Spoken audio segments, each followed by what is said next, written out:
we have today been plunged into, we are now plunged into a situation which is beyond the brink. This is the worst case scenario that everyone feared, and the next hours are really going to count in terms of what happens next. Well, we can speak now to Olivia Poidevin, a correspondent at Lorient today in Beirut. Thank you for joining us, Olivia. Do you agree with Samir's analysis there?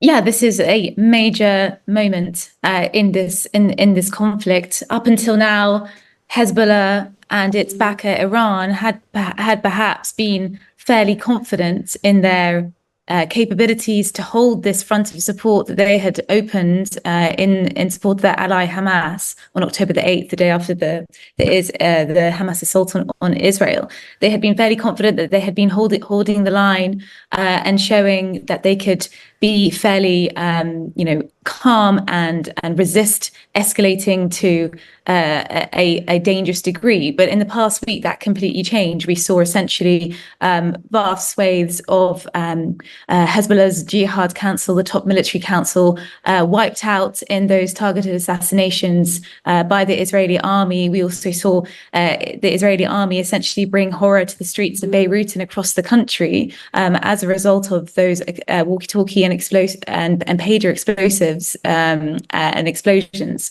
So essentially, what we are seeing now is a major gap right at the top. After 32 years in power, it seems, according to Israel's claim, that Hassan Nasrallah has been killed. This raises huge questions. First of all, who's going to lead this organization, the most heavily armed non-state group actor, arguably in the world, with a vast amount of experience, heavily armed thanks to its Iranian backer with hundreds of thousands of missiles.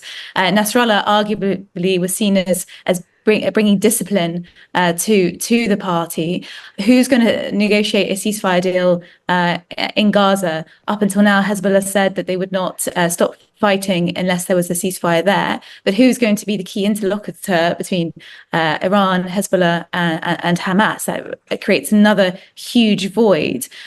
Also, what is the response of Hezbollah and its supporters going to be here? There is going to be an outpouring of anger on the streets because Nasrallah, he was more than just a leader. He was a cult figure. People would religiously follow his every word, as we've seen throughout this conflict for the past year. I've been there in the neighborhood where he was killed for one of his speeches. People adored him. They would hold posters and cite quotes from him and really saw him as someone who gave them good, accurate, and erudite leadership. Of course, on the Israeli side, he was seen as enemy number one. But in terms of the significance of the Middle East, I would put this on the level of when we saw the ISIS leader al-Baghdadi killed, Qasem Soleimani, the Iranian commander-in-chief of the IRGC, killed, and also Osama bin Laden, as well, the Taliban leader. This is a major piece of news. It could completely redefine the Middle East and also creates big problems for Iran in terms of its geopolitical strategy, that it had been relying on Hezbollah as one of its main proxies to gain control and influence over the region. These are dangerous times. No one saw this coming, although unfortunately we could see in the recent days that the Israeli army were preparing something much more significant. But am I right in saying, Olivia, and that's absolutely fascinating analysis, because, I mean, you're right, for 30 years he has been a central figure to Hezbollah. He's made that group what it is today. Are we almost saying that this is a huge geopolitical victory for Israel here, and is this an equivalent scale defeat for Iran? Is it a victory, or have they just created a whole new host of problems? For example, we saw that with the assassination of Ismail Haniyeh, the political chief of Hamas. He's been swiftly replaced by Yahya Sinwar, who is a lot more radical and extreme and entrenched in terms of his views, and far less easy to negotiate with when it comes to hostage releases and a ceasefire. So, of course, there's been a long history of assassinations. That's exactly how Nasrallah came to power in 1992, after Abbas al-Musawi, the previous Hezbollah leader, was assassinated by Israel. And instead, what happened, rather than removing the problem, Hassan Nasrallah came into power and became an incredibly popular leader, seen as charismatic, fluent in Farsi and Arabic, a great orator, someone who really was able to bring different groups and factions together. And also, not only did he build significant military capability here, but also significant political sway as well in Lebanon. And so the question hereby lies, is this a strategic victory? Maybe a quick win? Yes. Actually, the long-term consequences could be even more dangerous for Israel, and does not solve the fundamental problem about resolving the conflict on the Lebanese border with Israel or the situation in Gaza. And Olivia, you are in Beirut at the moment. Has there been much response in the city so far to this news? Well, essentially, everybody's staying put. Certainly, on the newspaper I've worked for, we've been told not to go to the office and try not leave the house, because there have just been incessant strikes throughout the night. We were actually really not far, about 3 kilometers away from the big first strike yesterday. But what we're seeing on the streets is two things. One, people who have had to flee their homes overnight from the areas that were being bombarded and are essentially sleeping outside mosques in the streets in central Beirut, hoping that area is safer for them to shelter in.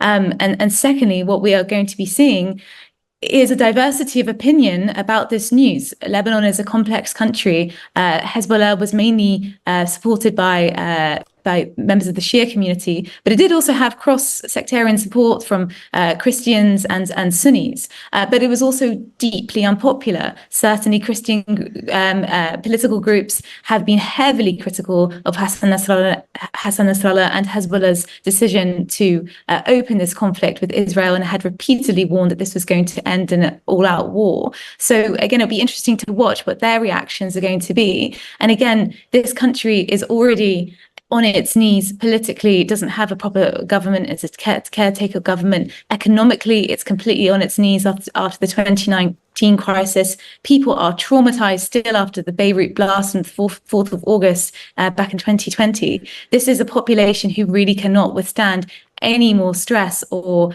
crisis. But yet we have today been plunged into we are now plunged into a situation which is beyond the brink. This is the worst case scenario that everyone feared, and the next hours are really going to count in terms of what happens next. Olivia, really appreciate your time. Thank you so much for joining us. Thank you. It's Olivia Poidevin there, a correspondent at Lorient today in Beirut. I just want to bring in the Times columnist Juliet Samuel on this, who's with us ahead of our news review, which we'll kick off very shortly. Juliet, it's felt like for almost a year now we've been talking, ever since the October the 7th atrocities, about the risk of this escalating into a full-blown regional conflict. Are we basically at that point now, do you think?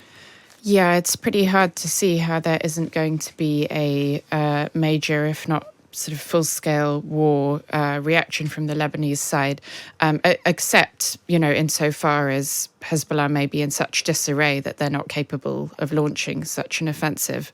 But then you would expect, I guess, from the Israeli side for them to take advantage of that. But the death of Nasrallah is, it's hard to overestimate how important symbolically that is within Lebanon. And I've been to southern Lebanon a few years ago, and I visited what's called the Museum of the Resistance. And when it opened in 2018, it was kind of jokingly called Terrorist Disneyland by Western media. But essentially, it's a site of former battles between Israel and Lebanon. In particular, there's a lot of kit there, and old trenches, in fact, from the 2006 war, when Israel was forced to flee in complete disarray, left huge amounts of their equipment behind. And basically, Hezbollah turned this into a museum. It's had more than 1 million visitors. And the centerpiece of this museum is a sort of big pit with an Israeli tank in it, whose barrel has been tied in a knot. And there's a big sort of gold bar in front of it, as if, a shield from God. showing, how the invader was overcome, and the gold bar has Nasrallah's signature on it. Wow. So he really is, in some circles in Lebanon, seen as the protector of the nation from, the southern aggressor. And, this is not going to be taken lightly, and there will be a response of some kind. And that's a really good point. He is more than just the current leader of Hezbollah. He is a hugely important symbolic figure in the Middle East.